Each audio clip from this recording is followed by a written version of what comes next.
Uddu dambugal ngal. Cierra la puerta. Uddu dambugal ngal.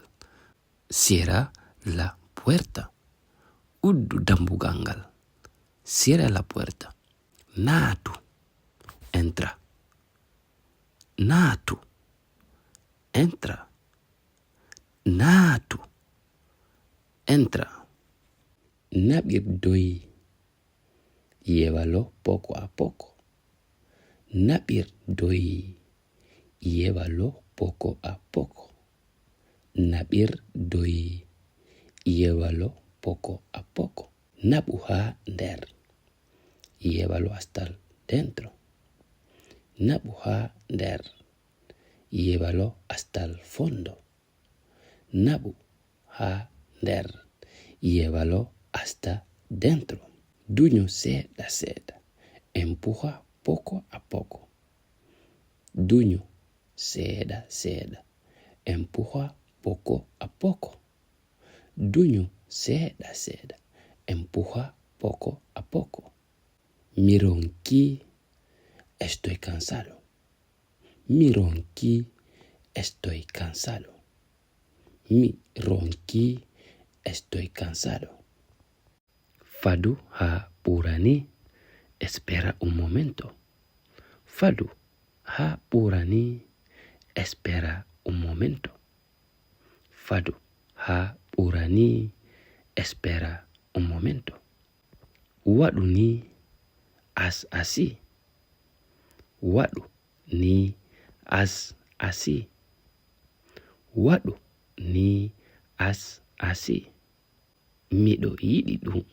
Me gusta eso. Miɗo yiɗi ɗum. Me gusta eso. Miɗo yiɗi ɗum. Me gusta eso. Miɗo yiɗi ɗum. Me gusta eso. Ɗum tun mi faala wadde. Solo quiero hacer eso. Ɗum tun mi faala wadde. Solo quiero hacer eso.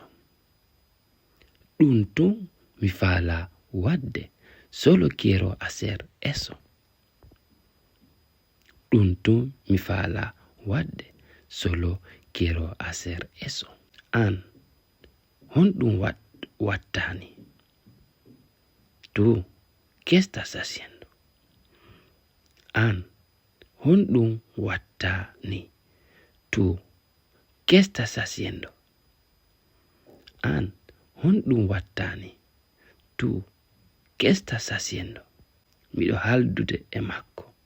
Estoy hablando con él o ella. Miɗo haldude e makko.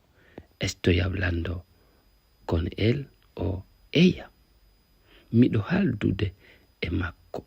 Estoy hablando con él o ella. Ndaaru si o jaɓay. Háblale si va a aceptar. Ndaaru si o jaɓay. Háblale si va a aceptar. Ndaaru si o jaɓay. Háblale si va a aceptar. O jaɓi ha aceptado. O jaɓi ha aceptado. O jaɓi ha aceptado. Y si te gustaría más vídeos como esto, y no olvides suscribirte aquí para poder aprender más y compartir los vídeos con tus amigos y personas que sabes que necesitan estudiar el Fula y español. Así que comparte este vídeo y suscríbete. Y no olvides darle un like al vídeo.